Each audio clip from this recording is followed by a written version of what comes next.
What's going on, everyone? I'm the OPJellicent, and I'm here to talk about my draft picks for what is likely going to be my final Generation 7 draft league on this channel, which is WPL Season 9. I don't see myself joining a Wi-Fi draft league alongside this once UBL ends, but you never know, maybe a shorter one will open up. So the fact that this is one of my final seasons and final goes at Gen 7 draft actually influenced some of my picks. If you followed my Season 8, you may remember I full tryharded that season. I went 10-2.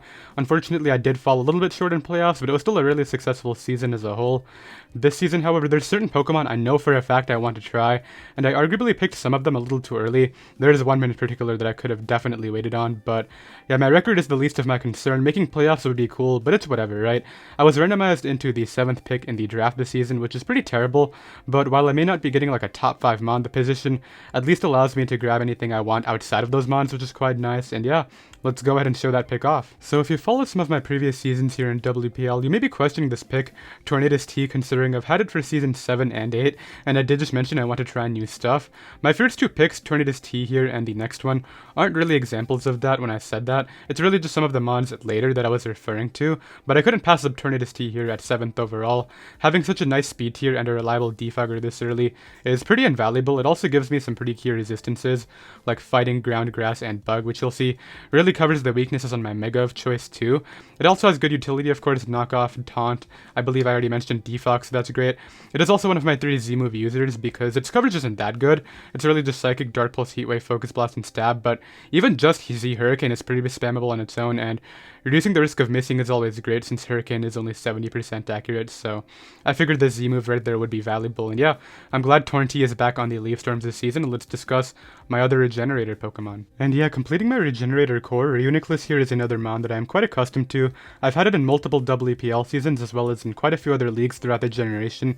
I really hate running setup variants as a win con because it's so easy to get hacks through running Calm Mind or Acid Armor, as well as spamming Recovery. You're basically just asking to get frozen or crit at that point. Instead, what I'd love to do is use it as a great pivot, often with like Assault Vest plus a Regenerator or a Resist Berry, and then taking advantage of its stronger special attack stat or utility such as Knockoff. In fact, the most recent season I had it in, which was IBLD League, I brought it to like 5 or 6 games and I did not run a setup variant even once. I'm pretty sure I only ran Assault Vest or I only ran Resist Berry, and that really worked out, of course. So the one concept I do enjoy is Life Orb Trick Room because it's really slow, so it really functions well under Trick Room, of course, and the coverage is kind of nice with Psychic, Signal Beam, Focus Blast, and all that, Shadow Ball, so that is one win concept I do enjoy. As for its typing, the resistances aren't super vital until now, since you'll see the next Pokemon alongside Tornadus really covers both the fighting and Psychic switch-ins anyway, so yeah, let's go ahead and talk about that Mega Evolution. So this pick here, Mega Tyranitar, is one of the Pokemon that I was actually referring to when I said I for sure could have waited a few more rounds to grab.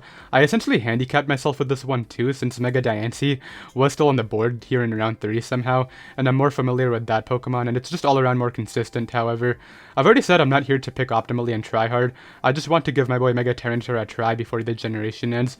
Tornadus T covers nearly every Mega Tyranitar weakness like bug, grass, fighting, and ground. Of course, the one it doesn't deal with is water, but I can always patch that up down the road. Mega Tyranitar also gives me a really nice Stealth Rockers, and bulky Stealth Rocks are easily one of my favorite things in this format. It's why I love Mega Garchomp so much. It can even maintain speed control against opposing offensive rosters with like Dragon Dance or Rock Polish variants, and having a Dark type is certainly great just to ensure people can't run mono Psychic attacking setup sweepers against me.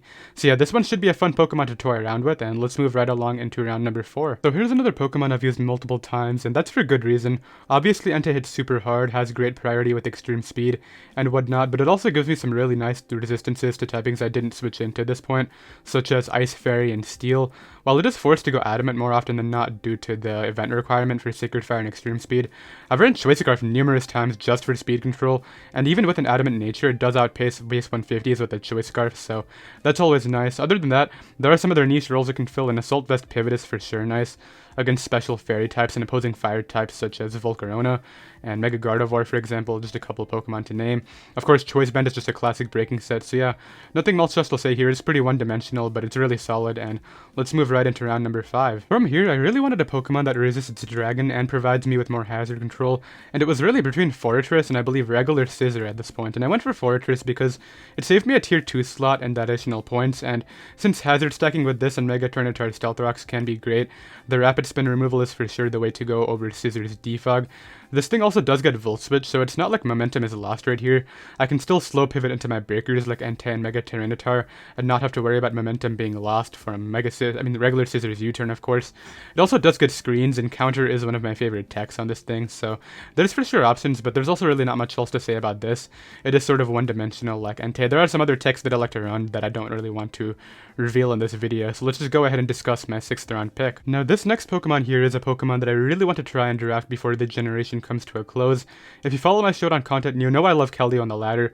I'm interested to see if I can replicate that success in draft, since this format also allows me to take advantage of a ton of its utility moves, like Taunt, Subcom Mind, as well as Priority Aqua Jet, that you would normally not see on the OU ladder. I did also make Keldeo a Z-move user, since despite its pretty non-existent coverage, Water is a pretty spammable offensive typing in itself. Z Rain Dance win conditions are also always fun. It's a great choice scarf, for I love that speed tier allows me to outspeed base 100 setup Pokemon, even after they set up, such as Volcarona and Mega Charizard X. One more thing to note here is that it also gives me a water resist on my roster, which I did not have until now, so that's really great, and yeah, let's go ahead and reveal my pick for round number 7. Next up here, I grabbed a third Pokemon that I've actually never used in this format, and for sure want to before the release of Sword and Shield. Roserade provides me with a speed tier that fits quite nicely in between Entei and Keldeo. Since Entei is Force Torn and Adamant nature a lot, Roserade can help out by forcing those base 100s to run a speed boosting nature, since it does have a base speed of base 90. The Hazard Stacking core also just continues to develop with this pick, since I now have T-Spikes and Spikes on this, every hazard besides Webs on the Fortress, as well as Stealth Rocks and the Mega Tyranitar. It's also another water resist, which does take some pressure off the previously discussed Keldeo, as my water resist, and doesn't have to sponge all those attacks.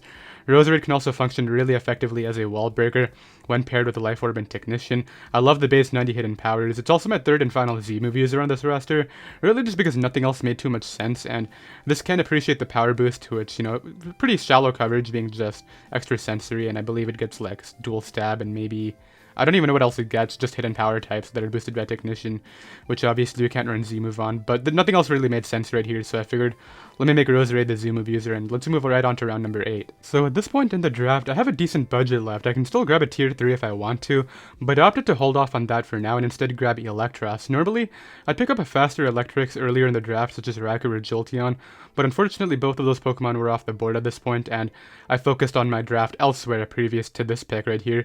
I love Eel though, while it is going to run Assault Vest 90% of the time, with coverage and momentum nearly every week.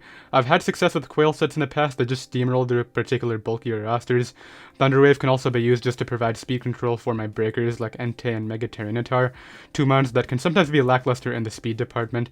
Eelektross also provides me with another ground immunity, so if Torn falls, I won't just automatically lose to ground spam, which is quite nice. And yeah, that's really all I can think about to say about Eel right here. Just a few more rounds to discuss, let's move right along. So we're at round 9 now, and I really wanted to pick Flygon this round, however, my guy Spanik actually sniped that from me one pick before this one, which I was actually really surprised about, because I'm pretty sure he already had like Hydreigon or some other dragon on his team, but he's really good and I'm sure he had his reasons for Flygon, so I had to settle for Gligar, which certainly isn't bad. It's just a more bulky pivot that gives me a ground immunity and the U-turn momentum as well as the defog, of course, that Flygon would have otherwise had for me. Gligar is also another Stealth Rocker, so that makes 3 now, I believe, those being this plus the Mega Tyranitar and the Fortress.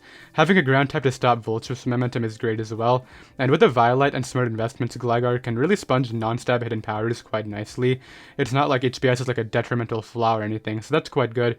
And yeah, it should be interesting to see how it functions as a Plan B ground type, since Flygon was, sniped for me. So let's move right into round number 10. There's only 2 more picks left, this one right here and my round 11, and I could grab a tier 3 and a tier 5 or 2 tier 4s. Those were the 2 setup options I had. Now I realized my roster had no fairy, and I only had 1 dragon resist on this roster, being my Fortress, and with all that in mind, while Gardevoir does double up on Psychics alongside Reuniclus, the fairy typing is really valuable right here. The speed here is great too, falling below Roserade and Adamantente. I actually had the opportunity to use Gardevoir in a league I'm not currently uploading, and it's come to all 9 games that I've played there so far, and I haven't lost a single one, so that's cool. And so it's not like Gardevoir is a Pokemon that I'm not very familiar with at all. Just to elaborate on that double Psychic thing, the only weakness they actually share is Ghost, since Guard isn't weak to Bug or Dark thanks to its fairy typing, and Mega Tyranitar just says no to Ghost hits anyway, so that's quite nice, and we only have one Pokemon left, let's go ahead and talk about that one. And rounding out the Leaf Storm's draft this season is Cryogonal, a Pokemon that provides me with a typing I did not already have in Ice, a speed tier in between Keldeo and the Rose, as well as more hazard control. So basically, I don't think I could have asked for a better tier 5 choice than Cryogonal here. The Spadef is off the charts, Knockoff is great, and it is another ground immunity, which I'll now have 4 of. It's pretty unique in the fact that it also gets both Defog and Rapid Spin, so I can just decide which one to go with. If my opponent doesn't have good spin blockers, basically just run Rapid Spin. If they do, Defog can be a good strategy. And yeah, that's going to be the roster. Week 1 will be going live a week from today, so next Sunday, the 11th at 10 a.m. Eastern, and I'll see you all then. Later.